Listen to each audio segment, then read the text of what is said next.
இந்த வீடியோல நாம போக போறது ராமேஸ்வரத்துக்கு. கோடி மாதவங்கள் செய்து குன்றினார் தம்மையெல்லாம் வீடவே சக்கரத்தால் எரிந்து பின் அன்பு கொண்டு தேடி மால் செய்த கோயில் திரு ராமேஸ்வரத்தை நாடி வாழ் நெஞ்சமே நீ நன்னெறி ஆகும் அன்றே அப்படின்னு அப்பர் பாடுறார். குன்று மாதிரி பாவங்களை குவிச்சு வச்சிருக்கிற அந்த அரக்கர்களை எல்லாம் கொன்னதுக்கு அப்புறம் அன்பு கொண்டு தேடி மால் செய்த கோயில் திருமால் ராமபிரான் செய்த இந்த கோயிலை, இந்த ராமேஸ்வரத்தை நாடி வாழ் நெஞ்சமே நன்னெறி ஆகுமென்றே அப்படின்னு பாடுறார் அப்பர். அங்கதான் நாம இப்ப போக போறோம். ராமேஸ்வரத்துக்கு கிளம்பியாச்சு, வண்டி போயிட்டு இருக்கு, நாம போலாமா? ராமேஸ்வரங்கிறது இந்துக்களோட ஒரு புனிதமான ஒரு தீர்த்தமா கருதப்படுது. சீதையை மீட்கிறதுக்காக ராமர் இங்கிருந்து இலங்கைக்கு போறாரு இல்லையா, போய் ராவணனை கொன்னு சீதையை மீட்டுக்கிட்டு வராரு. அப்படி மீட்டுக்கிட்டு வரும்போது ராவணனை கொன்னதுனால ஒரு பிராமணனை கொன்னா ஏற்படும் பிரம்மகத்தி தோஷம் ராமருக்கு ஏற்படுது. அதை போக்குறதுக்காக ராமேஸ்வரம் வந்து சிவனை வழிபடுறாரு ராமர். இது இந்த தலத்துடைய ஒரு சிறப்பான விஷயம். அப்படி ராமேஸ்வரம் வர ராமர் அனுமன் கிட்ட காசிக்கு போய் சிவலிங்கத்தை எடுத்துட்டு வர சொல்லி சொல்றாரு. அப்படி போற அனுமரால குறிப்பிட்ட நேரத்துக்குள்ள திரும்பி வர முடியல. சீத்தை மணலால ஆன ஒரு லிங்கத்தை செய்யறாங்க. அந்த லிங்கத்தை ராமபிரான் பிரதிஷ்டை பண்ணி வணங்குறாரு. அதனால அவருக்கு வந்து பிரம்மகத்தி தோஷம் நீங்குது. இந்த தலத்துக்கு வந்து நாம செஞ்ச பாவங்களை கழிக்கிறது இந்துக்களுடைய மிகப்பெரிய நம்பிக்கை. ராமர் ஈஸ்வரனை வழிபட்டதுனால இந்த ஸ்தலம் ராமேஸ்வரம்னு அழைக்கப்படுது. இப்படி சீதையால பிரதிஷ்டை பண்ணப்பட்ட சிவலிங்கத்தை ராமர் பூஜை பண்ணதுக்கு அப்புறம் காசிலேருந்து சிவலிங்கத்தை எடுத்துக்கிட்டு அனுமர் வராரு. அதனால இந்த சிவலிங்கத்துக்கு வடக்குல அந்த சிவலிங்கத்தை பிரதிஷ்டை பண்றாங்க. முதல்ல காசிலிருந்து வந்த காசி விஸ்வநாதருக்கு சிறப்பு பூஜைகள் செஞ்சதுக்கு அப்புறம் தான் இந்த சிவலிங்கத்துக்கு பூஜை பண்றாங்க. இங்க இருக்கிற அம்பாள் சன்னதிக்கு முன்னாடி ஆதிசங்கரர் பிரதிஷ்டை பண்ண ஸ்ரீ சக்கரம் இருக்கு. அதுக்கும் சிறப்பு பூஜைகள் செய்யப்படுது. இப்போ நாம ராமேஸ்வரம் நோக்கி போயிட்டு இருக்கோம். ஈசன் அடி போற்றி, எந்த அடி போற்றி, தேசன் அடி போற்றி, சிவன் சேவடி போற்றி, நேயத்தே நின்ற நிமலன் அடி போற்றி, மாய பிறப்பருக்கும் மன்னன் அடி போற்றி, சீரார் பெருந்துரை நம் தேவன் அடி போற்றி. இப்படி அவன் அடிய நம்ம மனசு போற்றுகிட்டே இருக்கிறவங்களுக்கு தான் இந்த மாதிரி வாய்ப்புகள் கிடைக்கும். ஆமா, சிவாய நமச்சிவாய எனும் நாமம் அது விடாத வினை தொடாதபடி காக்கும். ராமேஸ்வரம் போய் சிவனை தரிசிக்கிறது ஒரு விதமான அனுபவம்னா, அது போற வழி அது இன்னொரு விதமான அனுபவமா இருக்கு. ரெண்டு பக்கமும் கடல், நடுவுல நம்ம போற சாலை எப்படி இருக்கும் உங்களுக்கு பாக்குறதுக்கு? அது நேரா போய் பார்த்து அனுபவிக்க வேண்டிய ஒரு விஷயம். அப்படி ஒருவேளை பார்க்க முடியாதவங்களுக்கு பார்த்து ரசிச்சு அனுபவிக்க இந்த காட்சி பதிவுகள். இப்ப நீங்க இந்த பார்த்துக்கிட்டே வந்தீங்கன்னா வலது பக்கம் கடல் இருக்கா? இது போக போக நம்ம போயிட்டு இருக்கிற சாலையோடைய அகலம் குறுகிக்கிட்டே வருது. இந்த வலது பக்கம் இருக்கிற மாதிரியே கடல் அப்படியே நம்ம திரும்பினோம்னா இடது பக்கமும் அதே மாதிரி கடல் வந்துகிட்டே இருக்கு. இங்க பாருங்க, ஒரு ரயில்வே ட்ராக் வருது, அதுக்கு பின்னாடி கடல். இப்போ இந்த சாலை போக போக ரெண்டு பக்கமும் கடல், நடுவில் ஒரு சின்ன சாலை மட்டும். ஏன்னா சாலை குறுகிக்கிட்டே வருது. இப்போ நம்ம சாலையில் போகிறோம், நீங்கள் பார்க்குறீங்க இல்லையா? இந்த சாலை ரெண்டு பக்கமும் கடல், பார்க்கவே ஒரு அற்புதமான காட்சியாக இது இருக்குது. அப்படியே கொஞ்சம் தூரம் போக போக இந்த பாம்பன் பாலம்னு நீங்கள் கேள்விப்பட்டிருப்பீங்க. அந்த பாம்பன் பாலத்துக்குள்ளே இப்போ இந்த சாலை போகுது. ரெண்டு பக்கமும் கடல், நடுவில் எப்படி குறுகிக்கிட்டே வர சாலை. அதில் ஒரு இடத்துல நிறுத்தினா பாம்பன் பாலத்தை நம்ம பார்க்க முடியும். எப்பேற்பட்ட கட்டுமானத்தை பண்ணியிருக்காங்க. இந்தியாவோட முதல் கடல் பாலம் இந்த பாம்பன் பாலம் தான். மண்டபத்தையும் பாம்பன் தீவில் இருக்கிற ராமேஸ்வரத்தையும் இணைக்கிற ரயில் பாலம் இந்த பாம்பன் பாலம். கிட்டத்தட்ட 1870 இலங்கையோட வர்த்தகம் பண்றதுக்காக பிரிட்டிஷ் அரசாட்சியில மேற்கொள்ளப்பட்ட முயற்சி இது. எப்போ கட்டி முடிச்சு பயன்பாட்டுக்கு வருது தெரியுமா? 1914. 1988 ஏதோ இப்போ நாம் நின்று உங்களுக்கு இந்த வீடியோவை எடுத்துக்கிட்டு இருக்கோமே, இந்த சாலை பாலம் கட்டுற வரைக்கும் மண்டபத்தையும் ராமேஸ்வரத்தையும் இணைக்கக்கூடிய ஒரே போக்குவரத்து இந்த பாம்பன் பாலம் தான். இங்கே நாம் பார்க்கும்போது ரெண்டு பாலம் தெரியும். ஒன்று வந்து பழைய பாலம், அதிகமாக துரு பிடிச்சிட்டதுனால பக்கத்தில் புது பாலம் கட்டியிருக்காங்க. இந்த பாலத்தோடைய நீளம் 2.3 கிலோமீட்டர். அதிகமாக கடல் அரிப்புக்கு உள்ளாகக்கூடிய ஒரு இடமா இது இருக்கிறதுனாலையும், இயற்கை சீற்றத்துக்கு அடிக்கடி உள்ளாகக்கூடிய இடமா இருக்கிறதுனாலையும் இதை மெயின்டைன் பண்ணுறது, பராமரிக்கிறது ரொம்ப சிரமமான ஒரு விஷயம்தான். இந்த பாலத்துக்கு நடுவில் கப்பல்கள் வந்தால் தூக்கி இடம் விடுறதுக்காக, வழி விடுறதுக்காக ஒரு தூக்கு பாலம் இருக்கிறது இதனுடைய சிறப்பு.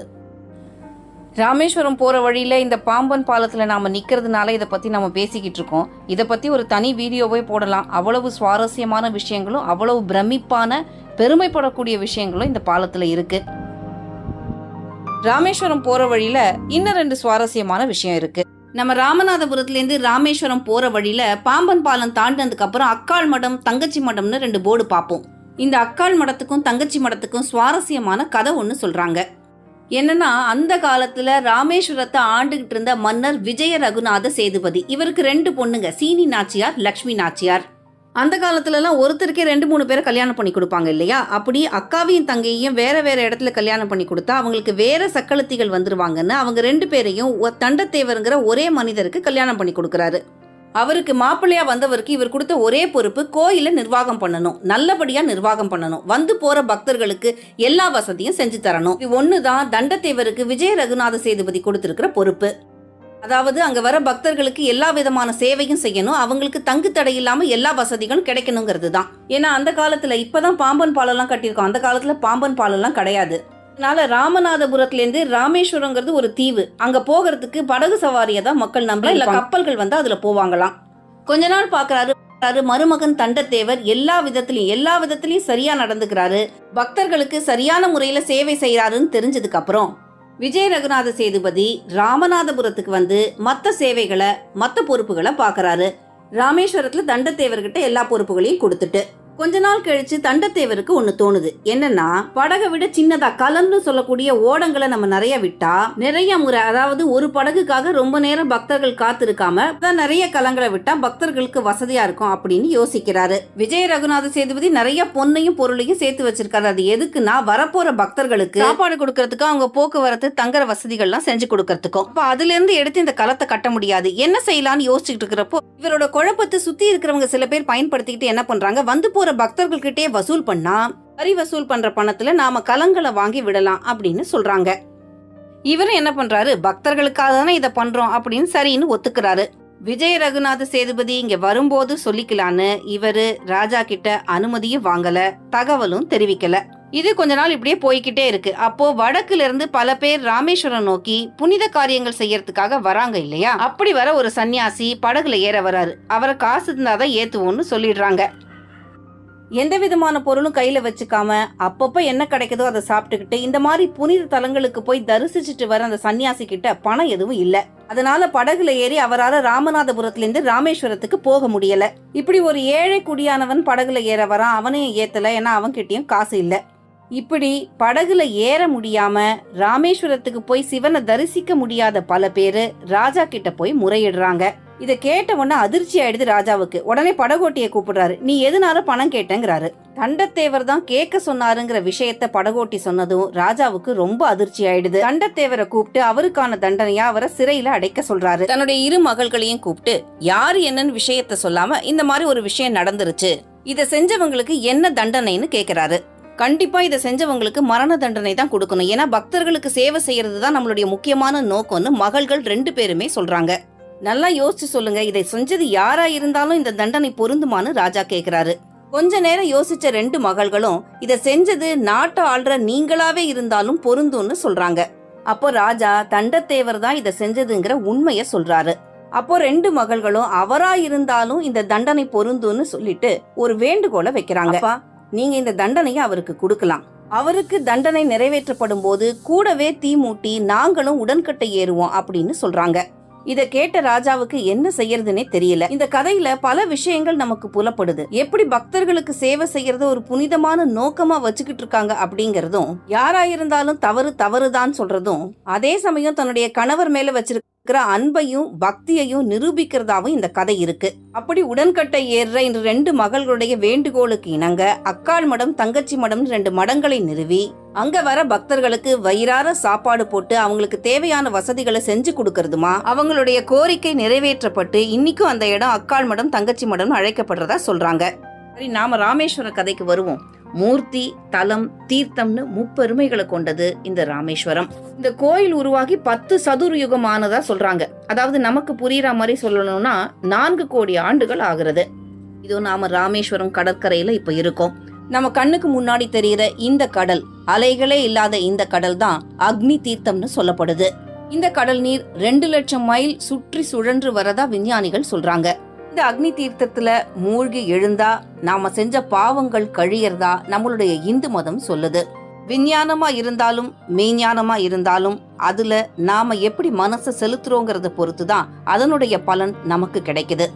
முழு நம்பிக்கையோட இந்த அக்னி தீர்த்தத்துல மூழ்கி எழுந்து கோயிலுக்குள்ள இன்னும் 22 தீர்த்தங்கள் இருக்கு.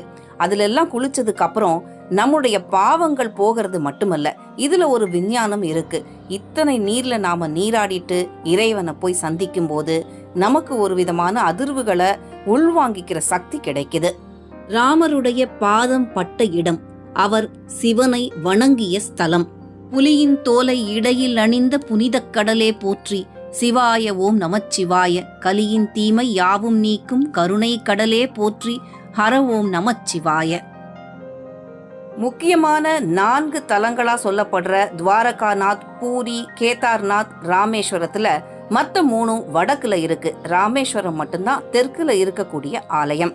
அது மட்டுமில்ல, இந்தியாவில் இருக்கிற 12 ஜோதிர்லிங்க தலங்கள்ல 11 வடக்குல இருக்கு. தெற்குல இருக்கிற ஒரு ஜோதிர்லிங்க தலம் இந்த ராமேஸ்வரம்.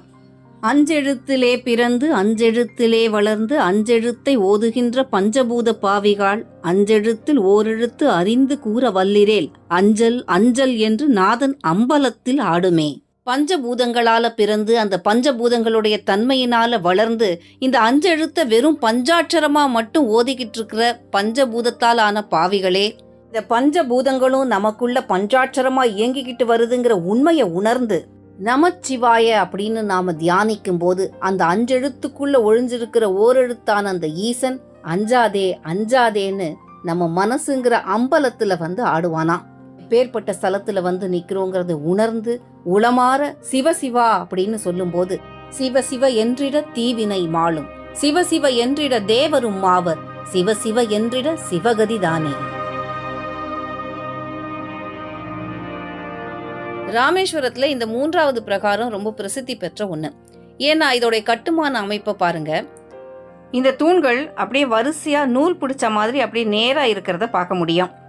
இது 1212 தூண்கள், 690 அடி நீளம், 435 அடி அகலம், 22 அடி உயரம்.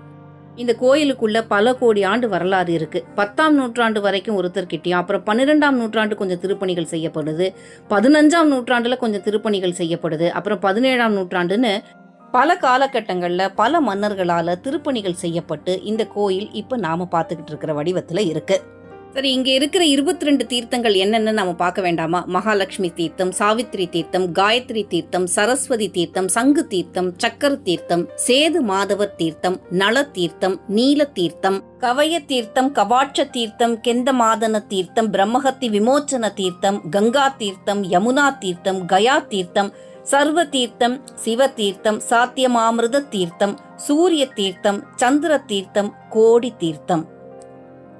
இந்த 22 தீர்த்தங்கள்லயும் வாளியில தண்ணி ஊத்தும் போது முழு நம்பிக்கையோட கண்ணை மூடினா நம்ம மேல கங்கையும் யமுனையும் விழறத நம்மளால உணர முடியும்.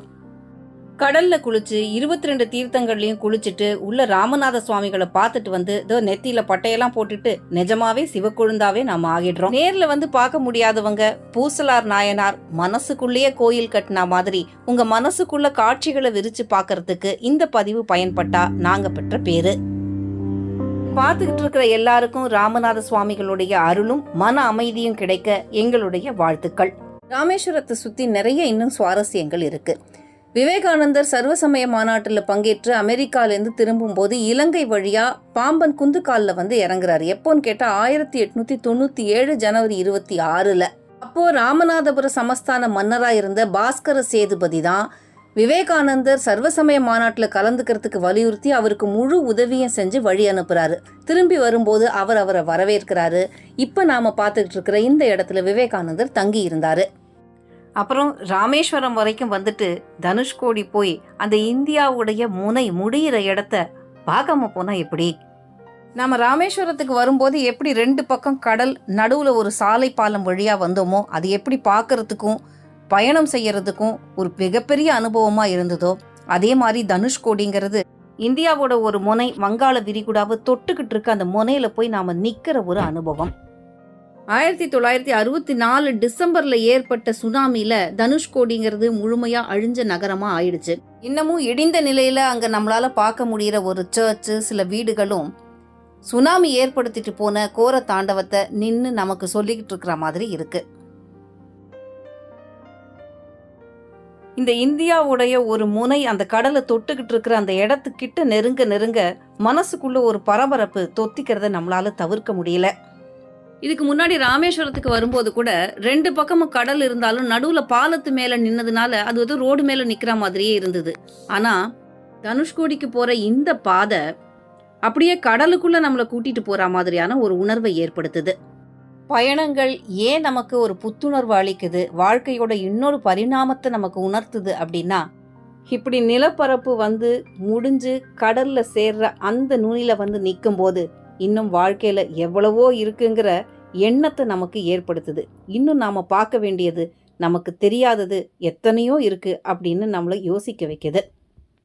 நாங்க வந்திருக்கிற இந்த நாள்ல கடல் கொஞ்சம் முன்னாடி வந்திருக்கு. இல்லனா இந்த பகுதிகளில் கொஞ்சம் நீர் கம்மியா இருக்கும், நம்ம இறங்கி நின்று பார்க்கலான்னு சொன்னாங்க. கடலோட விளிம்புல நிக்கிற மாதிரி நம்ம நிலத்தோடைய நுனியில நின்றுக்கிட்டு கடலை ரசிக்க முடியுது. இங்கிருந்து பாலம் கட்டி தான் ராமர் இலங்கைக்கு போனாராம். சுலபமா உங்களுக்கு புரியுற மாதிரி சொல்லணும்னா, தனுஷ்கோடி தெரியுதா இந்த மேப்ல, அந்த தனுஷ்கோடியோட முனையில நாம நிக்கிறோம். இங்க இருந்து தலைமன்னார் மேப்ல தெரியுது பாருங்க. இதுக்கு நடுவுல தான் ராமர் சேது பாலம் இருக்கு. அப்படியே நம்ம கேமரா தெரியிற வரைக்கும் ஓரளவுக்கு ஜூம் பண்ணி பார்த்தா அதுல நிலப்பரப்பு தெரியுது. ஆனா அது தலைமன்னாராவோ இலங்கையாவோ இருக்கிறதுக்கு வாய்ப்பு இல்லை. அங்க ஒரு நிலப்பரப்பு திட்டு இருக்கு. ஆனா இன்னமும் அந்த சேது பாலத்துடைய கற்கள் கடல்ல மிதக்கிறதா சொல்லப்படுது. அறிவியல் ரீதியா அந்த கற்கள் எப்படி மூழ்காம இருக்கு, எப்படி மிதக்குதுங்கிறதுக்கு பல காரணங்களும் இருக்கு. சீத்தையை மீட்டுட்டு வந்த ராமர் போய் பூஜை பண்ண ராமேஸ்வரத்தை பார்த்தோம். இதோ இங்க சீத்தையை மீட்கிறதுக்கு போகும்போது இந்த பக்கமாக தான் ராமர் பாலம் கட்டி போனாருங்கிற இடத்தையும் வந்து பார்க்குறோம். அப்போ நம்மளுடைய புராணங்கள் வெறும் புராண கதைகள் இல்லை, வாழ்க்கையுடைய சுவடுகள். மீண்டும் சந்திப்போம். நன்றி.